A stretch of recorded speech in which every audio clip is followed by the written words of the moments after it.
Le 23 juillet 1967, 4 enfants d'un petit village d'Auvergne sont partis jouer dans les bois en fin d'après-midi.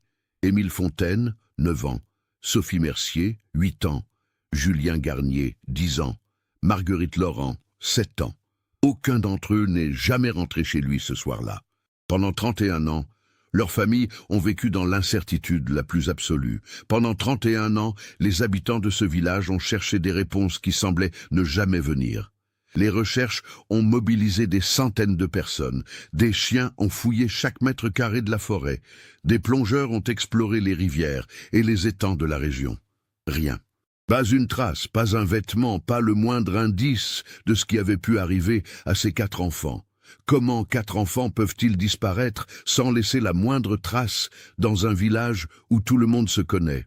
Comment une communauté entière peut-elle vivre 3 décennies avec ce poids du mystère? Et surtout, quelle vérité terrifiante attendait d'être découverte au fond des bois, là où personne n'avait pensé à chercher? Avant de continuer avec cette histoire bouleversante, si vous appréciez les cas mystérieux réels comme celui-ci, abonnez-vous à la chaîne et activez les notifications pour ne manquer aucun nouveau cas. Maintenant, découvrons comment tout a commencé. Saint-Cernin-de-l'Arche était l'un de ces villages d'Auvergne où le temps semblait s'être arrêté. Situé à une vingtaine de kilomètres au sud de Mauriac, dans le département du Cantal, le village comptait à peine 350 habitants en 1967.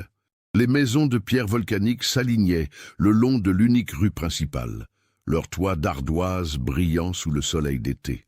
L'église Saint-Martin, construite au XIIe siècle, dominait la place centrale où se tenait le marché tous les mercredis. La vie à Saint-Cernin-de-l'Arche suivait le rythme des saisons agricoles. La plupart des hommes travaillaient dans les fermes environnantes, cultivant le seigle et élevant des vaches de race salaire. Les femmes s'occupaient des jardins potagers et de quelques commerces locaux. Le village possédait une boulangerie, une petite épicerie, un café-tabac et une école primaire à classe unique qui accueillait une vingtaine d'enfants. La forêt entourait le village sur 3 côtés, une étendue dense de hêtres, de châtaigniers et de chênes qui s'étendait sur des kilomètres. Ces bois avaient toujours fait partie de la vie du village. Les hommes y chassaient le sanglier et le chevreuil en automne.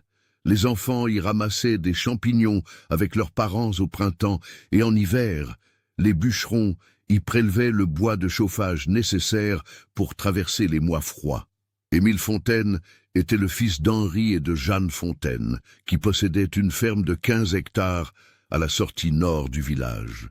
C'était un garçon robuste, aux cheveux châtains coupés courts, avec ce regard vif des enfants qui grandissent au grand air. À 9 ans, il aidait déjà son père à nourrir les vaches avant de partir à l'école. Ses camarades le considéraient comme un leader naturel, celui qui proposait toujours de nouvelles aventures et qui n'avait peur de rien. Sophie Mercier, 8 ans, était la fille de Robert et Claire Mercier. Son père tenait la boulangerie du village depuis 20 ans, un commerce hérité de son propre père. Sophie avait hérité des cheveux blonds bouclés de sa mère et de son sourire communicatif. Elle adorait aider à la boulangerie le dimanche matin, arrangeant les pains dans la vitrine avec un soin méticuleux. C'était une enfant curieuse, toujours la première à poser des questions à l'école, toujours prête à explorer un nouveau coin de la forêt. Julien Garnier était le fils unique d'Alain Garnier, l'instituteur du village, et de son épouse Mathilde. À 10 ans, il était le plus âgé du groupe et se sentait responsable des autres. Grand pour son âge, avec des lunettes à monture noire qui lui donnaient un air sérieux, Julien excellait en classe, particulièrement en sciences naturelles. Son père lui avait appris à identifier les arbres, les plantes et les traces d'animaux dans la forêt. Il rêvait de devenir biologiste et d'étudier la faune sauvage. Marguerite Laurent, 7 ans, était la plus jeune du groupe. Fille de Louis Laurent, le mécanicien du village, et de sa femme Simone, elle était une enfant timide mais déterminée. Ses grands yeux noisettes observaient tout avec attention, et malgré sa petite taille, elle refusait d'être laissée de côté quand les autres enfants partaient à l'aventure. Elle portait toujours des nattes attachées avec des rubans rouges, sa couleur préférée. Ces 4 enfants formaient un groupe inséparable depuis la rentrée scolaire de septembre 1966. Dans une école à classe unique où tous les niveaux se côtoyaient, ces amitiés transgénérationnelles étaient naturelles. Ils partageaient leur déjeuner sous le préau, jouaient ensemble dans la cour, et le soir, quand le temps le permettait, ils se retrouvaient pour explorer les environs du village.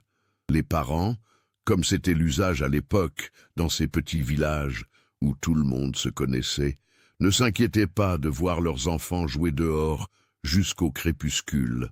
La criminalité était pratiquement inexistante à Saint-Cernin-de-l'Arche. Le dernier vol remontait à 5 ans quand le fils d'Uma, un adolescent, avait pris une bouteille de vin dans la cave du curé. Les dangers venaient plutôt de la nature elle-même, la rivière qui pouvait gonfler après les orages ou la possibilité de se perdre dans la forêt. L'été 1967 avait été particulièrement chaud et sec. Les prairies jaunissaient sous le soleil implacable et les fermiers s'inquiétaient pour leur récolte. Les enfants, en vacances depuis début juillet, passaient leur journée à chercher la fraîcheur. Leur terrain de jeu favori était devenu la lisière de la forêt, où l'ombre des grands arbres offrait un répit bienvenu de la chaleur écrasante. Le village connaissait une période de lente transformation. L'électricité était arrivée dans toutes les maisons depuis 10 ans, et quelques familles possédaient maintenant une télévision. La route départementale avait été goudronnée l'année précédente, facilitant les déplacements vers Mauriac. Mais fondamentalement, Saint-Cernin-de-l'Arche restait ce qu'il avait toujours été, une communauté soudée où les traditions comptaient plus que la modernité, où les mêmes familles vivaient depuis des générations et où la vie de chacun concernait tout le monde. Personne n'aurait pu imaginer que ce village paisible allait bientôt devenir le théâtre de l'une des disparitions les plus troublantes de l'histoire moderne de l'Auvergne. Personne n'aurait pu prévoir que le 23 juillet 1967 marquerait une rupture définitive entre un avant et un après, entre l'innocence et l'horreur, entre la certitude et le doute. Le 23 juillet 1967 était un lundi. Le ciel était d'un bleu intense, sans le moindre nuage, et dès 10 heures du matin, la température avait dépassé les 30 degrés. L'air était lourd, presque immobile, et même les oiseaux semblaient avoir renoncé à chanter sous cette chaleur accablante. Ce matin-là, Émile Fontaine s'était levé tôt comme d'habitude pour aider son père à traire les vaches. Vers 8 heures, il avait pris son petit déjeuner dans la cuisine fraîche de la ferme, du pain avec du beurre et de la confiture de cerises que sa mère avait préparée en juin. Sa mère lui avait recommandé de ne pas trop s'exposer au soleil et de boire beaucoup d'eau. Vers 9h30, il était parti à vélo rejoindre ses amis au village. Sophie Mercier avait passé la matinée à aider son père à la boulangerie. Le lundi, il y avait moins de clients que les autres jours, mais il fallait quand même préparer le pain pour le lendemain. Vers 11h, son père lui avait donné 2 croissants encore tièdes et l'avait autorisé à aller jouer. Elle était partie en courant, ses nattes blondes rebondissant sur ses épaules, impatiente de retrouver ses amis. Julien Garnier avait consacré sa matinée à la lecture. Son père lui avait prêté un livre sur les forêts françaises, et il s'était installé sous le tilleul du jardin pour le parcourir. Vers midi, sa mère l'avait appelé pour déjeuner. Après le repas, vers 14h, il avait annoncé qu'il allait rejoindre Émile et Sophie pour explorer la forêt. Sa mère lui avait préparé une gourde d'eau fraîche et lui avait fait promettre de rentrer avant la tombée de la nuit. Marguerite Laurent avait voulu sortir dès le matin, mais son père lui avait demandé d'attendre l'après-midi quand la chaleur serait un peu moins forte. Elle avait passé la matinée à jouer avec sa poupée dans la cour ombragée de leur maison, surveillant impatiemment la pendule de la cuisine. Vers 15h, sa mère lui avait finalement donné la permission de sortir, après lui avoir fait mettre un chapeau de paille pour se protéger du soleil. Les 4 enfants s'étaient retrouvés vers 15h30 sur la place du village, près de la fontaine en pierre, où les villageois venaient encore puiser de l'eau pour leur jardin. Plusieurs personnes les avaient vus ce jour-là. Madame Delorme, la postière, se souvenait les avoir aperçus en train de discuter avec animation près du café. Monsieur Vidal, qui réparait son tracteur devant sa grange, les avait vus passer à vélo en direction de la sortie est du village, celle qui menait vers la forêt. Vers 16 heures, ils avaient été vus pour la dernière fois par Marcel Duchamp, un vieux bûcheron de 68 ans qui connaissait la forêt comme sa poche. Il était en train de rentrer chez lui après avoir passé la journée à marquer des arbres à abattre pour l'hiver prochain. Les 4 enfants étaient à l'orée du bois, près du vieux chemin forestier qui s'enfonçait vers le nord. Marcel les avait salués de la main. « Vous allez où comme ça ?» avait-il demandé. « On va chercher des myrtilles » avait répondu Émile avec enthousiasme. « Ma mère m'a dit qu'il y en avait plein près du vieux pont. » Le vieux pont dont parlait Émile était une petite construction en pierre qui enjambait un ruisseau à environ 1,5 km dans la forêt. C'était un endroit que les enfants du village connaissaient bien, un lieu relativement sûr où ils avaient l'habitude de jouer. « Faites attention et ne traînez pas trop tard », avait recommandé Marcel. « Il va faire nuit vers 21 heures. » Les enfants avaient acquiescé et s'étaient enfoncés dans la forêt, leurs voix joyeuses résonnant entre les arbres avant de s'estomper progressivement. C'était la dernière fois que quelqu'un les voyait vivants. Vers 19h30, alors que le soleil commençait à décliner et que l'ombre des montagnes s'allongeait sur le village, Jeanne Fontaine commença à s'inquiéter. Émile n'était toujours pas rentré pour le dîner, ce qui était inhabituel. Son fils était un garçon responsable qui respectait les horaires. Elle demanda à son mari d'aller voir au village si quelqu'un l'avait vu. Henri Fontaine fit le tour de la place et s'aperçut rapidement que les 3 autres enfants n'étaient pas rentrés non plus. À 20 heures, alors que le ciel prenait des teintes orangées, l'inquiétude commençait à gagner les 4 familles. Robert Mercier, le boulanger, enfourcha sa bicyclette et partit vers la lisière de la forêt, appelant le nom de sa fille. À 20h30, une dizaine d'hommes s'étaient rassemblés sur la place du village. Marcel Duchamp leur indiqua la direction que les enfants avaient prise. Le groupe s'organisa rapidement. Certains prirent des lampes à pétrole, d'autres des torches électriques. Ils pénétrèrent dans la forêt en appelant les noms des enfants, leurs voix résonnant dans le silence du soir. Ils trouvèrent le vieux pont vers 21 heures. L'endroit était désert. Aucune trace des enfants, aucun panier de myrtilles abandonné, rien qui indique qu'ils étaient passés par là. Les hommes continuèrent leurs recherches pendant encore 2 heures, fouillant les environs immédiats du pont, longeant le ruisseau dans les 2 directions. La nuit était tombée, rendant les recherches de plus en plus difficiles. À 23 heures, ils durent se résoudre à rentrer au village. Les mères des enfants attendaient sur la place, le visage blême dans la lumière des lampadaires récemment installés. Les hommes leur annoncèrent qu'ils n'avaient rien trouvé. Alain Garnier, l'instituteur, prit la décision d'appeler la gendarmerie de Mauriac. Les gendarmes arrivèrent vers 00h30. Le maréchal des logis-chefs Berthelot, un homme d'une 50aine d'années avec 25 ans de service, prit immédiatement les choses en main. Il interrogea Marcel Duchamp en détail sur sa dernière rencontre avec les enfants, nota l'heure précise, la direction qu'ils avaient prise, leurs vêtements. Émile portait un short marron et une chemise à carreaux bleus. Sophie avait une robe jaune à fleurs. Julien portait un pantalon long beige et un polo blanc. Marguerite était en salopette rouge avec un t-shirt blanc. Dès l'aube du 24 juillet, à 5 heures du matin, les recherches reprirent avec une ampleur considérable. Plus de 100 personnes s'étaient rassemblées. Habitants du village et des communes voisines, gendarmes, pompiers de Mauriac. Des chiens de recherche avaient été amenés de Clermont-Ferrand. L'équipe canine suivit une piste depuis l'orée de la forêt jusqu'au vieux pont, confirmant que les enfants étaient bien allés jusque-là. Mais au-delà du pont, les pistes se perdaient. Les chiens tournaient en rond, incapables de capter une trace continue. L'un des maîtres chiens expliqua que la chaleur intense des jours précédents avait probablement altéré les odeurs, rendant le pistage extrêmement difficile. Les recherches s'intensifièrent durant toute la semaine. Des équipes méthodiques divisèrent la forêt en secteurs, chaque zone étant fouillée mètre par mètre.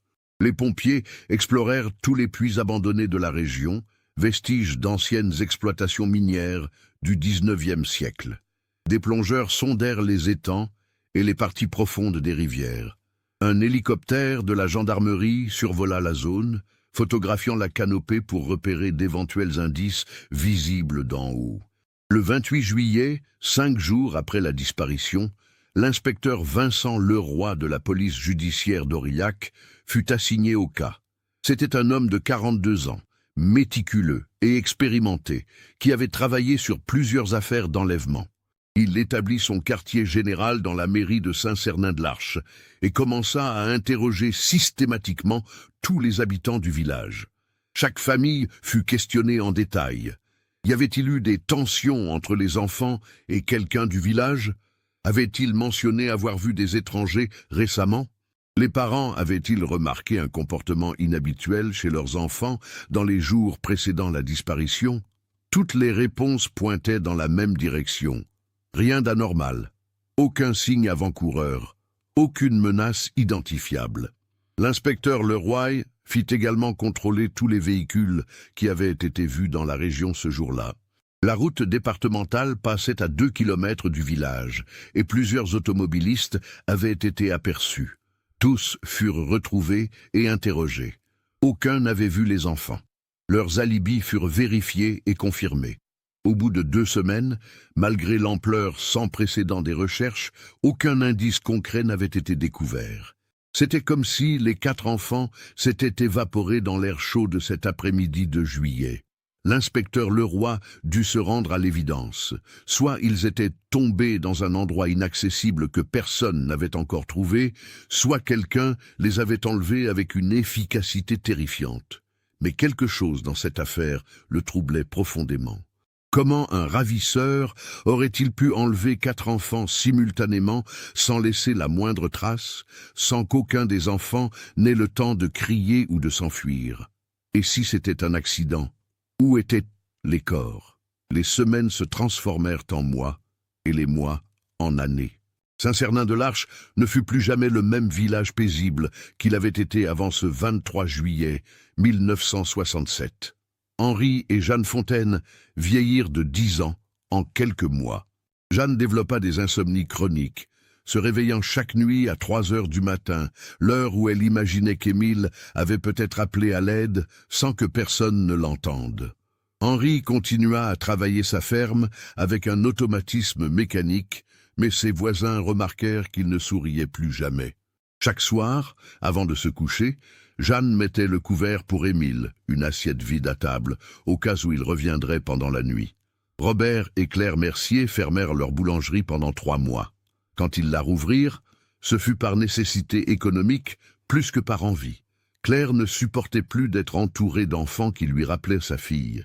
Quand des familles entraient avec leur petite fille, elle devait s'excuser et disparaître dans l'arrière-boutique pour pleurer. Robert perdit 15 kilos, son visage autrefois jovial devenant un masque de chagrin permanent. Alain Garnier, l'instituteur, demanda sa mutation dès la rentrée de septembre 1968.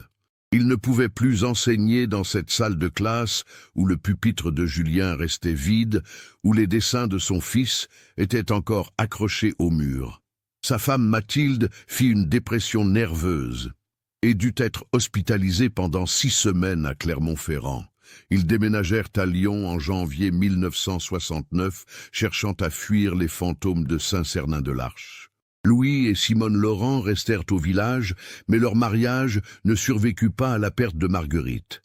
Louis se mit à boire, d'abord discrètement, puis de façon de plus en plus évidente. Son atelier de mécanique périclita. Simone trouva du travail comme femme de ménage, dans les fermes environnantes, pour subvenir à leurs besoins. Ils divorcèrent en 1973, Louis déménageant à Aurillac, où il mourut 5 ans plus tard d'une cirrhose du foie à 52 ans. Le village lui-même changea de nature. Les parents qui restaient ne laissaient plus leurs enfants jouer librement. La forêt, qui avait été un terrain de jeu naturel pendant des générations, devint un lieu interdit et menaçant. Les familles avec de jeunes enfants commencèrent à partir, cherchant d'autres villages où le poids du passé ne serait pas aussi écrasant. La population de Saint-Cernin-de-l'Arche passa de 350 habitants en 1967 à moins de 200 en 1980. L'enquête officielle resta ouverte, mais l'activité diminua progressivement. L'inspecteur Leroy revint plusieurs fois pendant les années suivantes, suivant de nouvelles pistes qui menaient invariablement à des impasses. En 1969, une femme de Toulouse affirma avoir vu les 4 enfants dans un camping en Espagne. L'information fut vérifiée minutieusement. Il s'agissait d'une erreur. Les enfants en question étaient espagnols et vivaient avec leurs parents biologiques. En 1972, un détenu de la prison de Riom prétendit connaître l'emplacement des corps. Il menait les enquêteurs à travers la forêt pendant 2 jours, changeant constamment sa version des faits avant d'admettre qu'il avait tout inventé dans l'espoir d'obtenir une réduction de peine pour une autre affaire. Marcel Duchamp, le vieux bûcheron qui avait été le dernier à voir les enfants vivants, fut hanté par ce souvenir jusqu'à sa mort en 1985. Il répétait sans cesse qu'il aurait dû insister pour les accompagner, qu'il aurait dû les ramener au village. Pendant des années, jusqu'à ce que son grand âge l'en empêche, il retourna dans la forêt chaque semaine, cherchant inlassablement un indice que les équipes de recherche auraient manqué. Les théories sur ce qui s'était passé proliférèrent. Certains villageois pensaient qu'un rôdeur avait enlevé les enfants, peut-être quelqu'un de passage qui avait quitté la région immédiatement après. D'autres croyaient que les enfants s'étaient perdus dans une partie inexplorée de la forêt et étaient morts de faim ou de soif, leur corps restant introuvables dans la végétation dense. Une théorie plus sombre suggérait qu'ils étaient tombés dans une crevasse ou un puits si profond que même les recherches intensives ne l'avaient pas localisé. La région d'Auvergne était connue pour ses anciennes exploitations minières du XIXe siècle. Et bien que les puits connus aient tous été explorés, il était possible qu'il en existe d'autres, perdus et oubliés. Il y eut aussi des rumeurs plus fantaisistes, des histoires de sectes qui auraient utilisé les enfants pour des rituels, des spéculations sur un réseau de trafic d'enfants. L'inspecteur Leroy avait exploré toutes ces possibilités sans jamais trouver le moindre élément concret pour les étayer. En 1987, 20 ans après la disparition, un journaliste de France 3 vint à Saint-Cernin-de-l'Arche pour réaliser un documentaire sur l'affaire. Il interrogea les parents survivants, maintenant dans la soixantaine, leurs visages marqués par 2 décennies de douleur. Jeanne Fontaine, les cheveux complètement blancs, expliqua face à la caméra qu'elle ne pourrait jamais faire son deuil tant qu'elle ne saurait pas ce qui était arrivé à son fils. « Le pire, dit-elle, sa voix tremblante mais ferme, ce n'est pas la mort, c'est le néant. C'est de ne pas savoir si Émile a souffert, s'il a eu peur, s'il a appelé sa maman. C'est de ne pas avoir de tombe où aller parler avec lui. C'est de vivre dans ce vide absolu où rien n'est certain, où tout reste possible. » Le documentaire raviva brièvement l'intérêt pour l'affaire. Plusieurs téléspectateurs appelèrent avec de nouvelles informations, mais aucune ne se révéla pertinente. L'espoir suscité s'éteignit rapidement, laissant les familles dans le même état de suspension qu'avant. Claire Mercier mourut en 1993 d'un cancer du sein. Sur son lit de mort, elle fit promettre à son mari de continuer à chercher Sophie, de ne jamais abandonner. Robert tint cette promesse, écrivant chaque année aux autorités pour demander si l'enquête avait progressé, recevant invariablement la même réponse négative. Dans le village, une nouvelle génération grandissait. Des enfants qui n'avaient pas connu Émile, Sophie, Julien et Marguerite, mais qui avaient grandi avec leurs fantômes. Les parents leur racontaient l'histoire comme une mise en garde, un rappel de la fragilité de la vie et de l'importance de la prudence. La tragédie de 1967 était devenue partie intégrante de l'identité du village, une blessure collective qui ne cicatrisait jamais complètement. En 1998, 31 ans après la disparition, Henri Fontaine avait 75 ans. Il vivait toujours dans la même ferme, maintenant aidé par un neveu pour les tâches les plus lourdes. Jeanne était décédée 2 ans plus tôt, emportant avec elle ses questions sans réponse. Robert Mercier avait 73 ans et vivait seul au-dessus de sa boulangerie, maintenant tenue par un jeune couple venu de Mauriac. Simone Laurent avait 68 ans et vivait dans une maison de retraite à Aurillac. Personne n'imaginait que le secret gardé pendant 3 décennies allait enfin être révélé. Personne ne savait que la vérité attendait juste là, dans la forêt, à l'endroit même où tout le monde avait cherché, mais où personne n'avait regardé assez profondément. Le printemps de 1998 fut marqué par une initiative du Conseil départemental du Cantal, la modernisation du réseau routier dans les zones rurales. Le département avait obtenu des fonds européens pour améliorer l'accessibilité des villages isolés et développer le tourisme vert en Auvergne. Saint-Cernin-de-l'Arche faisait partie des communes bénéficiaires. Le projet prévoyait l'élargissement de l'ancien chemin forestier qui traversait les bois au nord du village, le transformant en une véritable route forestière accessible aux camions et aux véhicules de tourisme. L'objectif était de créer un circuit touristique permettant aux visiteurs de découvrir les beautés naturelles de la région. Les travaux débutèrent le 15 avril 1998. Une entreprise de travaux publics de Mauriac, entreprise Ferrand et Fils, avait remporté le marché. Une équipe de 12 ouvriers, menée par le chef de chantier David Ferrand, fils du propriétaire, commença par débroussailler les abords de l'ancien chemin. Pendant les 2 premières semaines, le travail progressa normalement. Les ouvriers arrachaient les ronces et les arbustes qui avaient envahi le chemin au fil des décennies, nivelaient le terrain, préparaient la pose du revêtement. Le chemin forestier suivait approximativement le tracé du ruisseau, s'en éloignant parfois de quelques dizaines de mètres selon le relief.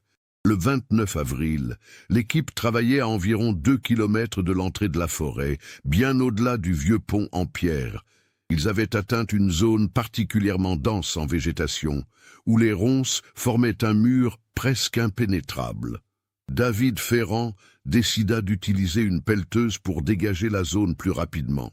Vers 11 heures du matin, le conducteur de la pelleteuse, un homme d'une 40aine d'années, nommé Christophe Blanc, travaillait méthodiquement, arrachant les buissons par larges mouvements de son godet. Soudain, il sentit que la machine s'enfonçait légèrement. Il coupa immédiatement le moteur et descendit pour examiner le terrain. Ce qu'il découvrit le figea sur place. Le godet de la pelleteuse avait défoncé ce qui ressemblait à une structure en bois recouverte de terre et de végétation. Sous les planches pourries apparaissait une ouverture sombre, un trou dans le sol d'environ 1 mètre de diamètre. « Chef, viens voir ça !» cria Christophe. David Ferrand s'approcha, accompagné de 2 autres ouvriers. Ils se penchèrent prudemment au-dessus du trou. L'odeur qui en émanait était celle de la terre humide et de la végétation en décomposition, mais rien d'organique. David prit une lampe torche dans la cabine de la pelleteuse et éclaira l'intérieur. Le faisceau de lumière révéla un puits vertical descendant dans les profondeurs de la terre. Les parois étaient en pierre, recouvertes de mousse et de racines. Il était impossible de voir le fond depuis la surface. David ramassa une pierre et la laissa tomber dans l'ouverture. Ils comptèrent mentalement 1, 2, 3, 4 secondes avant d'entendre un impact lointain. « C'est profond », murmura un des ouvriers. « Au moins 15-20 mètres. » David Ferrand réfléchit rapidement. Un puits aussi profond au milieu de la forêt ne pouvait être qu'un vestige des anciennes exploitations minières du XIXe siècle. La région en comptait plusieurs, témoignage d'une époque où on extrayait du charbon et différents minerais dans ces montagnes. La plupart avaient été abandonnés depuis plus d'1 siècle. « Il faut signaler ça », dit David. « C'est dangereux.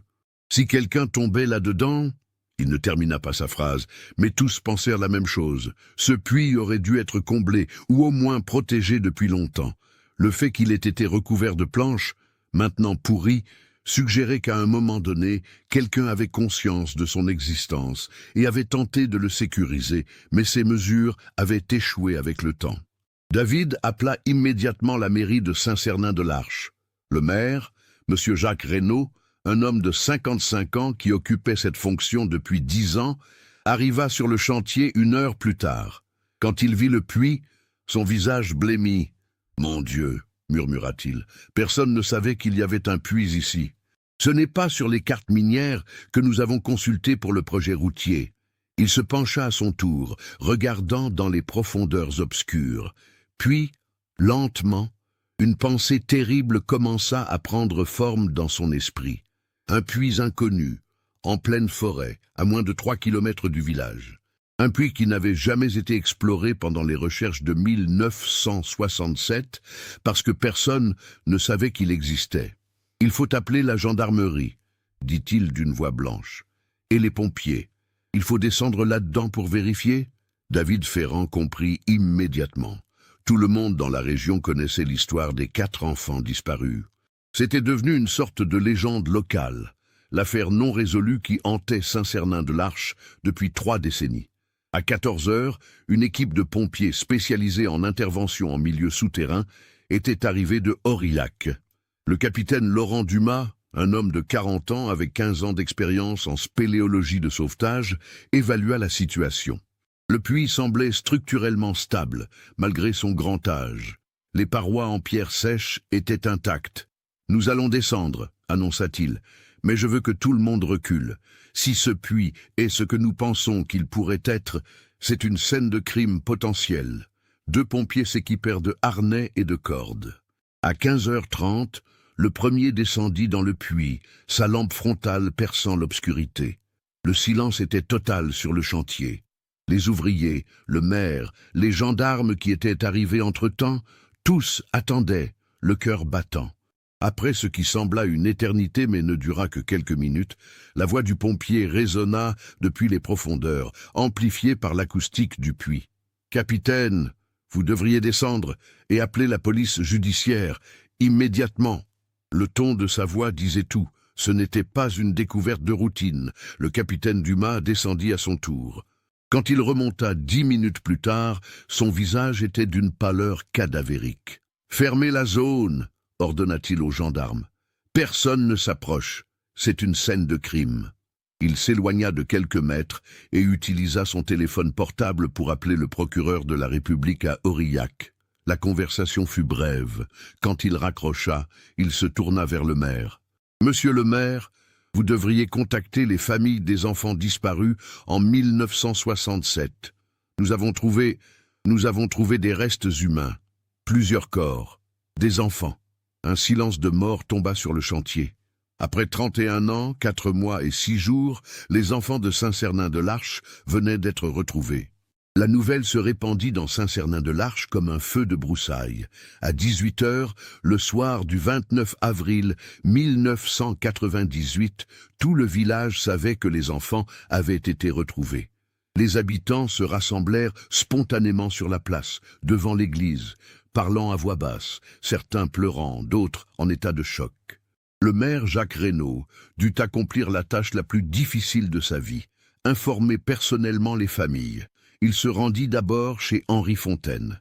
Le vieil homme de 75 ans était dans son jardin quand le maire arriva. Quand Jacques lui annonça la nouvelle, Henri s'assit lentement sur le banc près de sa porte, les mains tremblantes. « Émile, murmura-t-il, vous avez trouvé mon Émile. Nous pensons que oui, Henri. Il faut attendre les analyses, mais oui, nous les avons trouvés. » Henri Fontaine ne pleura pas. Il resta assis, regardant fixement ses mains calleuses, ses mains qui avaient cherché son fils pendant des mois dans la forêt, 31 ans plus tôt. Puis, d'une voix brisée, il demanda « Il est mort comment? Il a souffert ?» « Nous ne savons pas encore, Henri. La police judiciaire est en route. Ils vont tout examiner. Vous aurez des réponses. » Robert Mercier, à 73 ans, vivait toujours au-dessus de son ancienne boulangerie. Quand le maire lui apprit la nouvelle, il s'effondra en larmes. Pendant 31 ans, il avait oscillé entre l'espoir fou que Sophie soit encore vivante quelque part et la certitude terrible qu'elle était morte. Maintenant, la certitude était là, définitive et dévastatrice. « Ma petite fille » sanglota-t-il, « ma petite Sophie. Elle était là tout ce temps si près et nous ne l'avons pas trouvée. » Le maire appela ensuite Simone Laurent à la maison de retraite d'Aurillac. Elle écouta en silence, puis répondit simplement « Merci de m'avoir prévenu. Je veux voir ma fille. Quand pourrais-je la voir ?» Les Garnier avaient déménagé à Lyon en 1969 et ne revenaient jamais à Saint-Cernin-de-l'Arche. Le maire réussit à joindre Mathilde Garnier par téléphone. À 70 ans, elle vivait maintenant seule, son mari Alain étant décédé 5 ans plus tôt d'une crise cardiaque. Quand elle apprit que Julien avait été retrouvé, elle resta silencieuse pendant une longue minute. « Mon Alain est parti sans savoir », dit-elle finalement, sa voix étranglée. « Il est mort sans savoir ce qui était arrivé à notre fils. Au moins, moi, je vais pouvoir enfin l'enterrer dignement. » La police judiciaire d'Aurillac arriva le soir même.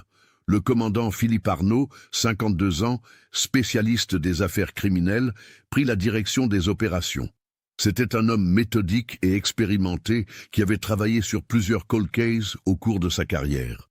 L'affaire des enfants disparus de Saint-Cernin-de-l'Arche était légendaire dans les cercles policiers de la région. « Nous allons traiter cette scène avec le plus grand soin », annonça-t-il à son équipe. Ces enfants et leurs familles attendent des réponses depuis 31 ans. Nous ne pouvons pas nous permettre la moindre erreur. L'extraction des corps dut attendre le lendemain matin, quand la lumière du jour permettrait de travailler dans de meilleures conditions. Un périmètre de sécurité fut établi autour du puits.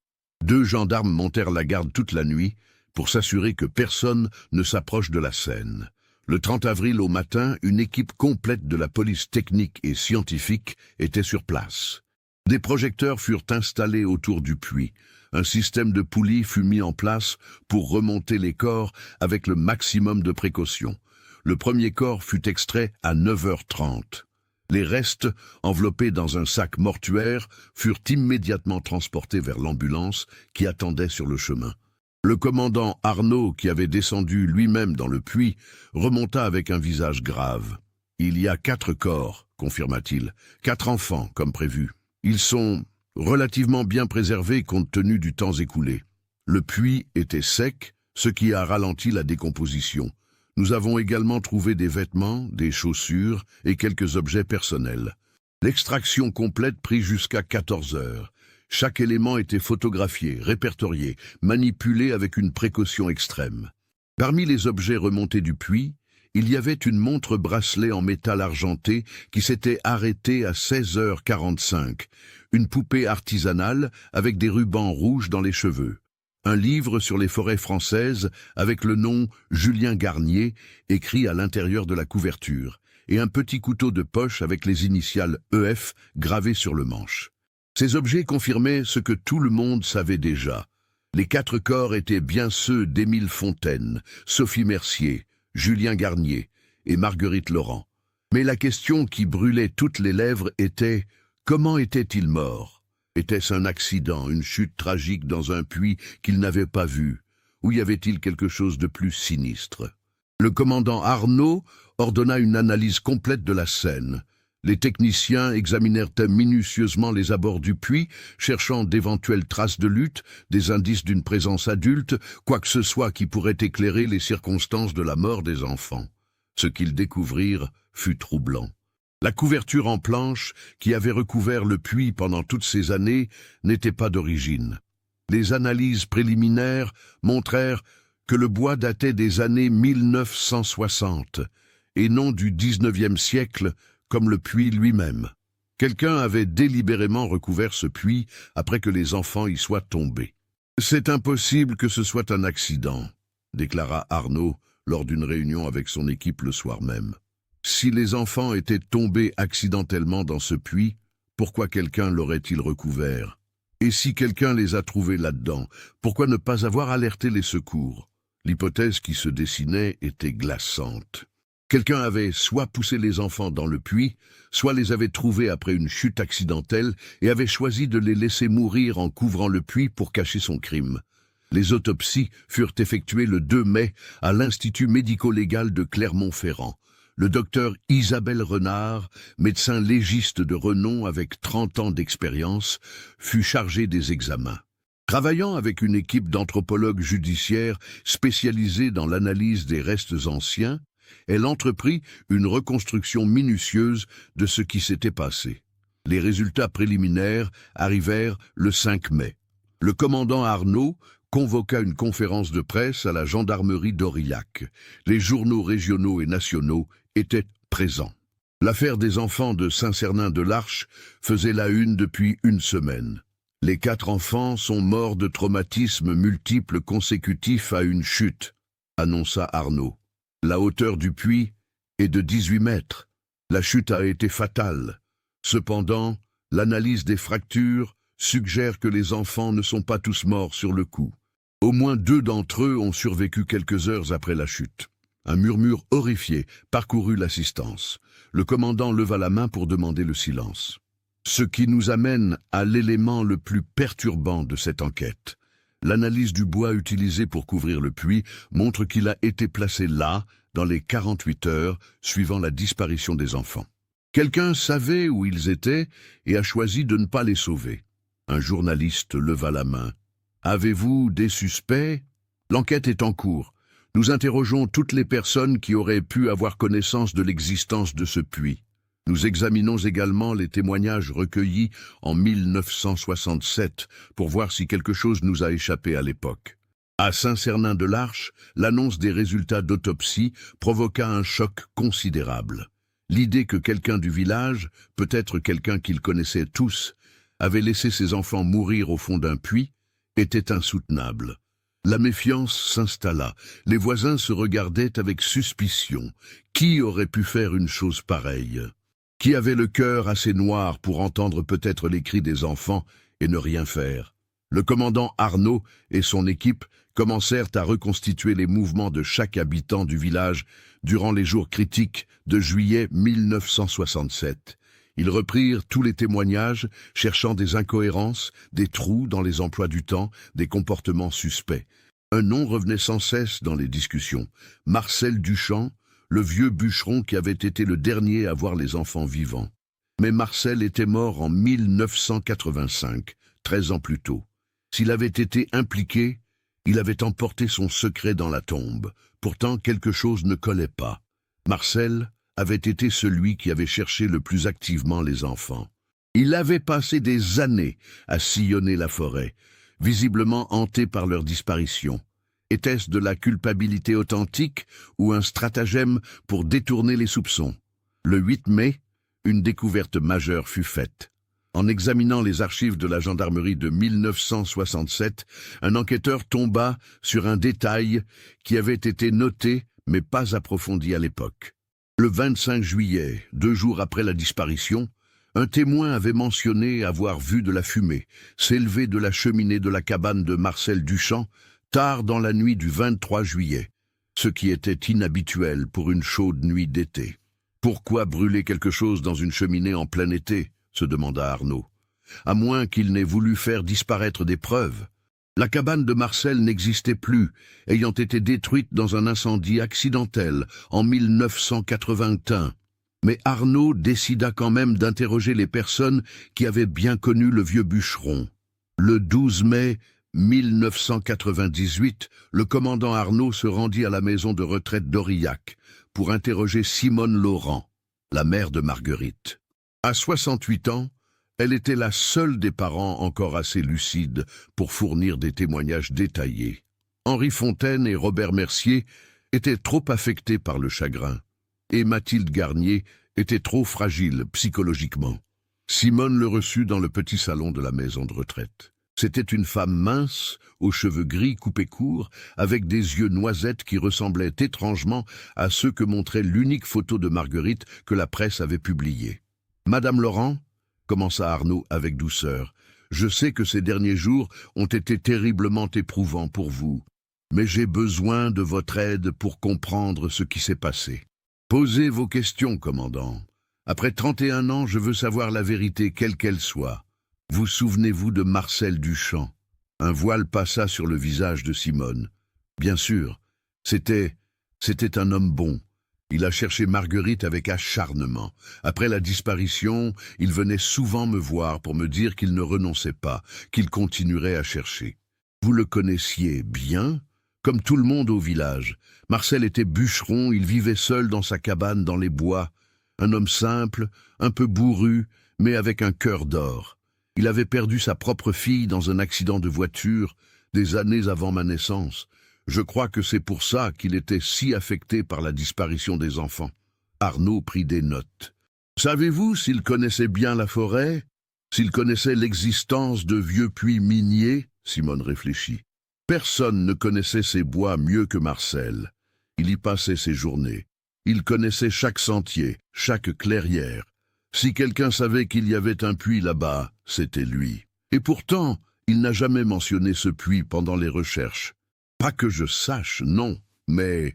Elle hésita, son regard devenant lointain. Il y a eu quelque chose d'étrange, maintenant que j'y repense. Quoi donc? Environ une semaine après la disparition, je l'ai croisé au village. Il avait l'air différent, amaigri, les traits tirés, comme s'il ne dormait plus. Il m'a attrapé le bras et m'a dit « Simone, je suis tellement désolé. Si seulement j'avais été plus attentif, si seulement je les avais accompagnés. J'ai cru qu'il se sentait coupable de les avoir laissés partir dans les bois, vous voyez. Mais maintenant... » Arnaud se pencha en avant. « Maintenant, je me demande s'il ne voulait pas dire autre chose, s'il savait quelque chose qu'il ne pouvait pas dire. » Le commandant passa les jours suivants à reconstituer la vie de Marcel Duchamp avec une précision méticuleuse. Il interrogea tous ceux qui l'avaient connu. Un portrait complexe émergea. Un homme solitaire, hanté par la mort de sa fille, qui avait trouvé une sorte de rédemption en jouant le rôle de grand-père de substitution pour les enfants du village. Le 15 mai, Arnaud eut une intuition. Il retourna sur les lieux où s'était trouvée la cabane de Marcel, accompagné d'un technicien avec un détecteur de métaux. La cabane avait brûlé il y a 17 ans, mais peut-être qu'il restait quelque chose dans les cendres et la terre. Après 2 heures de recherche, le détecteur émit un signal. À 30 centimètres de profondeur, ils trouvèrent une boîte en métal rouillé. À l'intérieur, protégée par un sac plastique qui avait miraculeusement résisté au temps, se trouvaient plusieurs documents, des lettres. 4 lettres manuscrites sur du papier jauni, chacune écrite d'une écriture enfantine maladroite. Arnaud les lut avec un sentiment croissant d'horreur et de tristesse.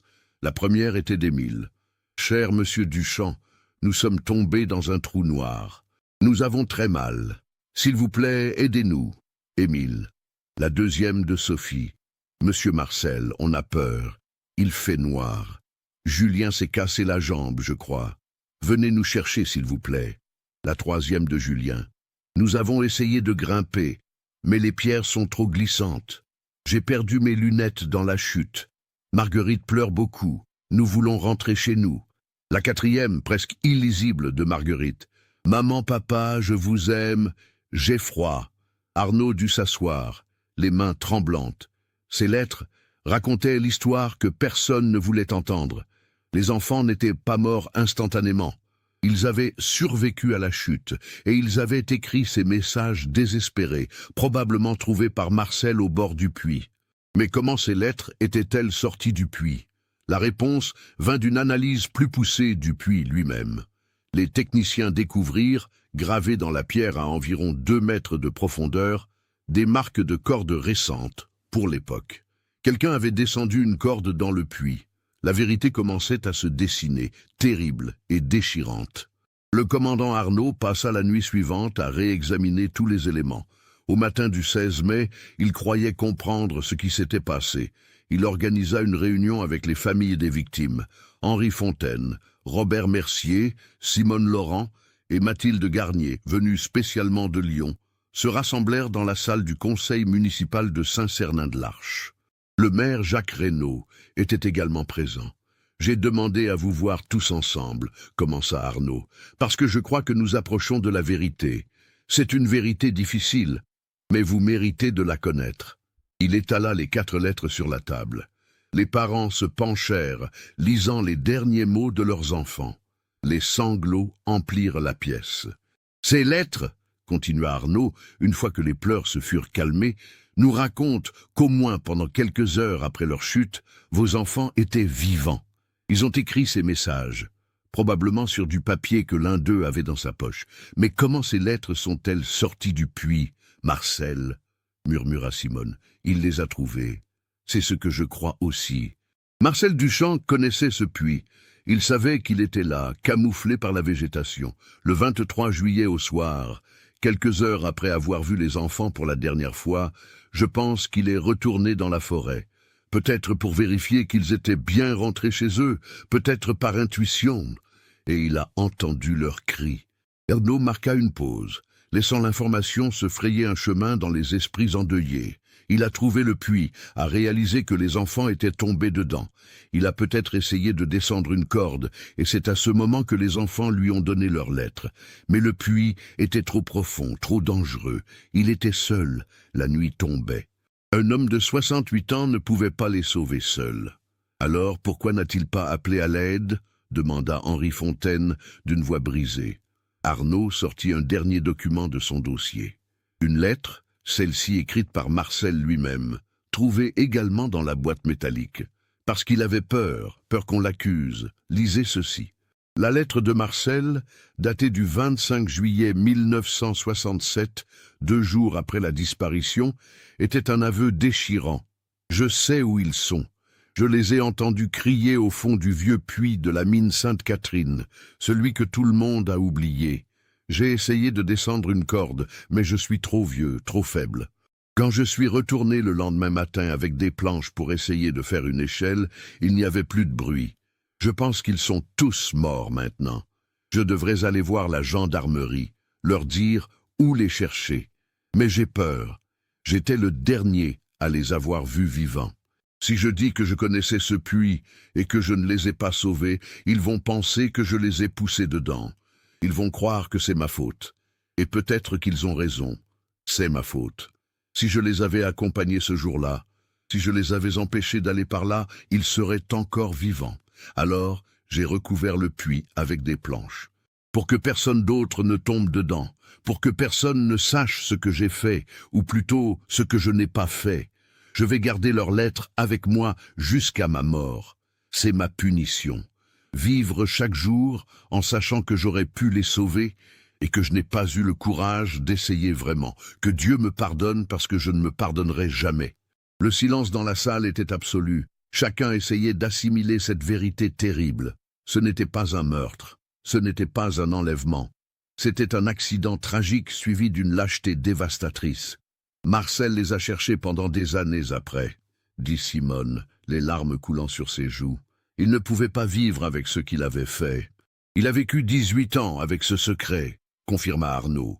18 ans à chercher publiquement ce qu'il savait avoir perdu pour toujours. C'était sa façon de faire pénitence, je suppose. Mais ça n'a pas suffi à apaiser sa conscience. Robert Mercier leva les yeux, son visage ravagé par le chagrin et la rage. Ma Sophie était vivante au fond de ce puits, et il ne l'a pas sauvée. Il l'a laissée mourir de peur et de froid parce qu'il avait peur pour lui-même. C'est vrai, dit Arnaud doucement, et il a vécu le reste de sa vie dans un enfer personnel pour cette décision. Mais je dois vous dire autre chose. D'après les analyses médico-légales, même si Marcel avait immédiatement alerté les secours, il est probable qu'on n'aurait pas pu sauver tous les enfants. 2 d'entre eux, Émile et Julien, avaient des blessures internes graves. Ils seraient probablement morts dans les premières heures. Mais Sophie et Marguerite, sa voix se brisa légèrement. Elles auraient peut-être pu être sauvées si les secours étaient arrivés rapidement cette nuit-là. Mathilde Garnier, qui n'avait pas dit un mot jusqu'ici, prit la parole d'une voix glaciale. « Alors mon fils est mort en sachant que personne ne viendrait. Il a écrit cette lettre en pensant que Marcel allait les sauver, et Marcel l'a laissé mourir. »« Oui, » répondit Arnaud. Il n'y avait rien d'autre à dire. Le maire Jacques Reynaud demanda « Que va-t-il se passer maintenant ? Marcel est mort depuis 13 ans, il ne peut pas être jugé ?»« Non, il ne le peut pas. » Légalement, l'affaire est close. Marcel Duchamp était coupable de non-assistance à personne en danger et de dissimulation de cadavres. Mais il est mort, et avec lui, la possibilité d'une justice pénale. Tout ce qui nous reste, c'est la vérité. Henri Fontaine se leva lentement, s'appuyant sur sa canne. La vérité. 31 ans pour apprendre que mon fils est mort à cause de la lâcheté d'un homme que je considérais comme un ami. Un homme qui est venu me serrer la main à l'enterrement de ma femme, qui m'a regardé dans les yeux pendant des années en sachant exactement où était Émile. Il se dirigea vers la porte, puis se retourna. Au moins maintenant, je peux l'enterrer à côté de sa mère. C'est tout ce qui me reste.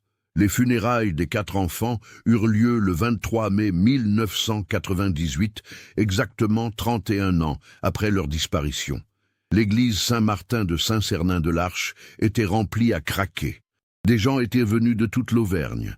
Certains se souvenaient des recherches de 1967, d'autres avaient simplement été touchés par cette tragédie qui avait enfin trouvé sa conclusion. 4 petits cercueils blancs étaient alignés devant l'autel. Sur chacun une photo du temps où les enfants étaient vivants, souriants, pleins de promesses. Émile, avec son regard vif. Sophie avec ses boucles blondes. Julien avec ses lunettes et son air sérieux. Marguerite avec ses rubans rouges. Le curé, le père Antoine Martel, qui n'était qu'un jeune prêtre en 1967 et avait maintenant 68 ans, célébra la messe. Dans son homélie, il parla du pardon, de la compréhension et de la paix que la vérité peut apporter même quand elle est douloureuse. Ces 4 enfants, dit-il, sa voix résonnant sous les voûtes anciennes, sont morts dans un accident tragique, victimes de la nature imprévisible de la forêt qui entourait leur village. Mais leur calvaire a été prolongé par la peur d'un homme, par sa lâcheté devant les conséquences possibles de ses actes. Marcel Duchamp a fait un choix terrible ce jour de juillet, il y a 31 ans. Un choix qu'il a regretté chaque jour de sa vie, comme en témoignent ses années de recherches obsessionnelles et sa lettre d'aveu. Il marqua une pause, regardant les visages endeuillés dans les bancs. « Je ne peux pas vous demander de pardonner à Marcel. Ce n'est pas à moi de vous le demander, mais je peux vous dire que lui-même ne s'est jamais pardonné. Sa punition fut de vivre 18 ans avec ce secret, 18 ans à voir le chagrin des familles en sachant qu'il aurait pu l'atténuer. C'est un poids que peu d'entre nous peuvent imaginer porter. » Après la messe, les 4 cercueils furent portés au petit cimetière du village. 4 tombes avaient été préparées côte à côte, sous un grand chêne. Les pierres tombales portaient leur nom et leur date. 1958, 1967 pour Émile, 1959, 1967 pour Sophie, 1957, 1967 pour Julien, 1960, 1967 pour Marguerite. Henri Fontaine, appuyé sur sa canne, déposa une gerbe de blé sur la tombe d'Émile, symbole de la ferme qu'il aurait peut-être hérité un jour. Robert Mercier plaça un croissant en céramique fait par un artisan local sur celle de Sophie. Mathilde Garnier déposa le livre sur les forêts que Julien lisait le jour de sa disparition, récupéré au fond du puits et soigneusement restauré. Simone Laurent attacha un ruban rouge, la couleur préférée de Marguerite, au bouquet de fleurs sauvages qu'elle avait cueillies le matin même. Dans les semaines qui suivirent, Saint-Cernin-de-l'Arche commença lentement à guérir. La révélation de la vérité, aussi douloureuse soit-elle, avait levé le voile de mystère qui pesait sur le village depuis 3 décennies. Les habitants pouvaient enfin parler ouvertement de ce qui s'était passé, sans les spéculations et les théories folles qui avaient circulé pendant des années. Certains villageois se souvenaient maintenant de détails sur Marcel Duchamp qui prenaient un sens nouveau à la lumière de ces révélations, sa consommation excessive d'alcool dans les dernières années de sa vie, sa tendance à éviter les anniversaires des enfants chaque 23 juillet, les fois où il avait été vu pleurant seul dans la forêt. Il vivait en enfer, dit un jour le vieux pharmacien du village. Il avait créé sa propre prison et il ne pouvait pas s'en échapper. Le maire Jacques Reynaud fit installer une plaque commémorative sur la place du village, près de la fontaine, où les 4 enfants s'étaient retrouvés pour la dernière fois. Elle portait leur nom et une inscription simple. En mémoire d'Émile, Sophie, Julien et Marguerite, partis jouer le 23 juillet 1967. Jamais revenus, jamais oubliés. Le puits dans la forêt fut définitivement comblé avec du béton sur ordre du préfet. Un panneau d'information fut installé sur place, expliquant l'histoire pour les randonneurs qui passeraient par là. Le nouveau chemin forestier, dont la construction avait permis la découverte des corps, fut terminé et baptisé Chemin des 4 enfants en leur honneur. Henri Fontaine mourut paisiblement dans son sommeil 6 mois après les funérailles, en novembre 1998. Il avait 75 ans. Ses derniers mots à son neveu furent « Je vais enfin retrouver Jeanne et Émile. Nous serons à nouveau une famille. Il fut enterré à côté de sa femme et de son fils. Robert Mercier vécut encore 5 ans. Il passait chaque dimanche au cimetière, parlant à Sophie de ce qui se passait dans le monde, lui racontant des histoires comme il le faisait quand elle était petite. Il mourut en 2003 à 78 ans, emporté par un cancer. Dans son testament, il demanda à être enterré à côté de sa fille. Simone Laurent quitta la maison de retraite et revint vivre à Saint-Cernin-de-l'Arche, dans une petite maison près du cimetière. Elle passa les dernières années de sa vie à s'occuper des tombes des 4 enfants, plantant des fleurs chaque printemps, nettoyant les pierres tombales, veillant à ce qu'ils ne soient jamais oubliés. Elle mourut en 2012 à 82 ans. Mathilde Garnier ne retourna jamais à Saint-Cernin-de-l'Arche après les funérailles. Elle resta à Lyon, où elle mourut en 2005 à 77 ans. Dans ses dernières volontés, elle demanda que ses cendres soient dispersées dans le jardin de l'ancienne école du village, là où Julien avait joué enfant. Le commandant Philippe Arnaud prit sa retraite en 2005 après une carrière distinguée. L'affaire des enfants de Saint-Cernin-de-l'Arche resta pour lui la plus marquante de sa carrière. Dans une interview donnée à un journal local quelques années plus tard, il déclara « Ce n'était pas un crime au sens classique du terme. C'était une tragédie humaine, un moment de panique et de lâcheté qui a eu des conséquences dévastatrices. Marcel Duchamp n'était pas un monstre. C'était un homme faible, qui a fait le mauvais choix dans un moment de terreur et qui a payé ce choix chaque jour jusqu'à sa mort. Aujourd'hui, Saint-Cernin-de-l'Arche est un village paisible d'environ 150 habitants. Les touristes qui empruntent le chemin des 4 enfants s'arrêtent parfois aux panneaux commémoratifs, lisant l'histoire de ces vies fauchées trop tôt. Certains visitent ensuite le cimetière, déposant une fleur sur les 4 tombes sous le grand chêne. Les gens du village ne parlent plus beaucoup de ce qui s'est passé. Les plus jeunes connaissent l'histoire, bien sûr, enseignée à l'école comme un rappel de l'importance du courage et de la responsabilité. Mais pour les anciens, ceux qui se souviennent, c'est devenu quelque chose de plus intime, un chagrin collectif qui a façonné l'identité de leur communauté. Parfois, au crépuscule d'un soir d'été, quand la lumière prend cette teinte dorée particulière qu'elle avait ce 23 juillet 1967, les plus vieux du village s'assoient sur les bancs de la place et se rappellent. Ils se souviennent d'Émile et de son rire contagieux, de Sophie et de sa curiosité infinie, de Julien et de son sérieux au-delà de son âge, de Marguerite et de sa détermination malgré sa petite taille.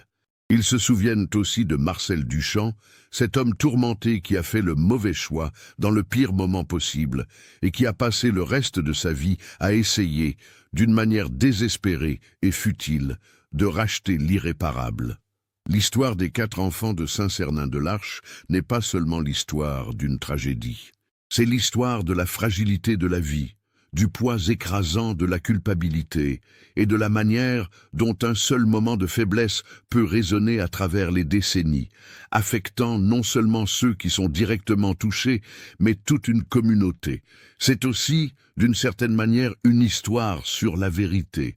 Pendant 31 ans, les familles ont vécu dans l'incertitude, dans ce néant horrible où toutes les possibilités restent ouvertes et où aucune ne permet le deuil.